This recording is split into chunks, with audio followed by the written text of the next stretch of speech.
Welcome back to Trump Tuesday, episode 14. Let's get right into the news. Like all of us, Trump has been stuck at home, and recently he's been itching to get out of the White House. And he did just that with a trip to Arizona, where he visited a factory making N95 masks in order to combat the virus. And as a trip to highlight coronavirus safety, things got off to an awkward start. Senator Doug Ducey welcoming President Trump on the Sky Harbor tarmac, Trump going in for the handshake and a head fake, then settled for a backslap.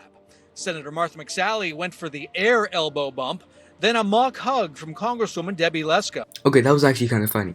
But also, what's the point in avoiding a handshake if you're just gonna rub your hands all over the other guy's suit?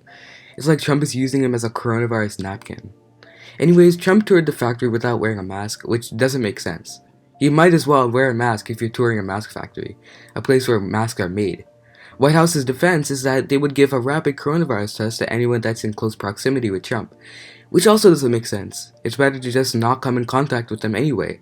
It's not like the test kits are coronavirus vaccines. Reporters later asked Trump why he didn't wear a mask, and this is how he responded. You said before the trip that you would likely wear a mask at the mask factory. You ended up not wearing one. Well, I actually did have one, no. I put a mask on, yeah, I had a mask on for a period of time. We didn't see you with a mask on. Well, I can't help it if you didn't see me. I mean, I had a mask on, but I didn't need it. It was a Honeywell mask, actually. And I also had a 3M mask, and I had about 4 other masks. But I did have it on. I don't know if you saw it or not, but I had it on. How long did you have it on for? Not too long, but I had it on. I had it on backstage. Trump is probably so used to being on a TV show that all his regular words have just turned into play words. Yes, he wore a mask backstage in a factory. As Trump was touring the place, a classic rock song was playing. Yes, sir. This is the material that traps the particulates.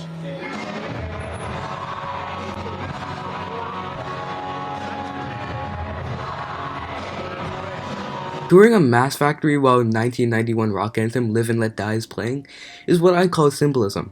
Trump took this song and brought it backstage to a one-on-one interview with someone not working for Fox News. Surprising.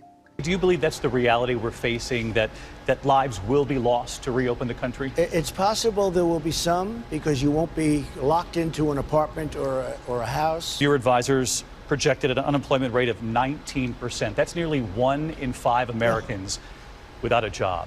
How bad is this going to get? Well, that is what it is. What wise words. We may have people dying, but at least our country will be opened up. It's been proven that unless we have millions of more tests, contract tracing, and other measures, we cannot open up the country. And if we do, then we'll be experiencing a second wave of coronavirus. In fact, this reminds me of one scene in Shrek. The first runner-up will take his place, and so on and so forth.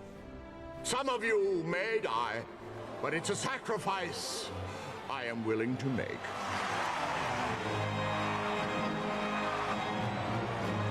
On a more serious note, some states are already starting to reopen. With the start of a new month comes a wave of cautious reopenings nationwide. Some states now opening gyms, hair salons, or retail stores, others offering malls, theaters, and golf courses. I'm at Miramar Beach Access 49 here in Walton County, and today is a pretty big day. The beaches are fully reopened for the first time in more than a month. And while some residents are happy, some are not. And one of those people is Walton County resident and Florida lawyer Daniel Oldfelder. Yeah, I'm here today to try to make a point that I think it's premature that we open our beaches.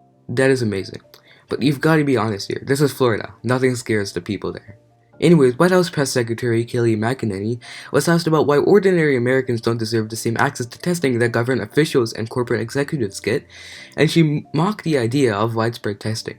So the president had those circumstances. Obviously, he's the president. But why shouldn't all Americans who go back to work be able to get a test before they do to feel comfortable in their own work environment to be interacting with other individuals? Yeah, well, let's dismiss a myth about tests right now. If we tested every single American in this country at this moment, we'd have to retest them an hour later and then an hour later after that, because at any moment you could theoretically contract this virus. So the notion that everyone needs to be tested is just simply nonsensical. Oh yeah, good point. Maybe he should just stop providing food also, because they're just gonna get hungry a couple of hours later. Anyway, sure enough, during the same trip, Trump brushed off the growing death toll and said he was eager to force Americans back to work prematurely, telling them to think of themselves as participants in an armed conflict. The people of our country should think of themselves as warriors, Our country has to open. I'm viewing our great citizens of this country, to a certain extent and to a large extent, as warriors. They're warriors. The people of our country are warriors, and I'm looking at it. And yes, will some people be affected? Yes. Will some people be affected badly? Yes. But we have to get our country open, and we have to get it open soon. And I said it before, and I'll say it again. The people of our country are warriors. That's right, Trump wants you to be a warrior while he sits safely in isolation in the White House. All these people just want to protect themselves while telling us to be warriors and get back out there. The US is the richest and most powerful country on earth, and yet we're also the epicenter of a deadly outbreak that has been suppressed in lots of other countries such as South Korea and New Zealand. And now the president wants to send you to war against the virus for the sake of the stock market and the economy. But at least when he does send you to war, he'll do so with this soaring battle cry. Well, that is what it is. Thanks for watching, and see you next week on Trump Tuesday.